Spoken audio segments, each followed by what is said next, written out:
والله الا غيدوز هادشي والله ماشي ديال بس دوز من دوز غيدوز هادشي دوز ما ندوز. اليوم كتعترف بان الوضع الحالي ديال المغاربه اليوم انهم ماشي على ما يرام.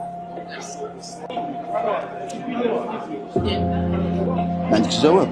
ما عنديش جواب. صافي والله ما هذا عندي. صافي والله ما عندي. شنو قبل ما تسلم هذا الراي ديالك بخير قبل ما هذاك والله الا غيدوز هادشي والله ماشي ديال بس دوز من دوز غيدوز هادشي دوز ما ندوز. من يعمل مثقال ذرة من يعمل مثقال ذرة خيرا يرى ومن يعمل مثقال شرا يرى. شكرا. السيد النائب هذا اللي مورايا شفنا قدم الاستقاله ديالو قبل اسبوع من الافتتاح ديال الدوره التشريعيه.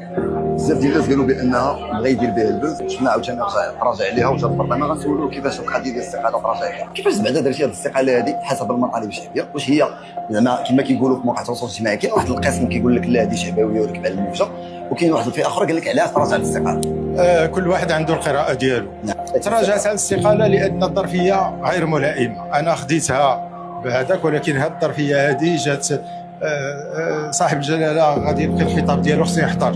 يعني واش يمكن تدفع الاستقاله من بعد الا ما تدارش؟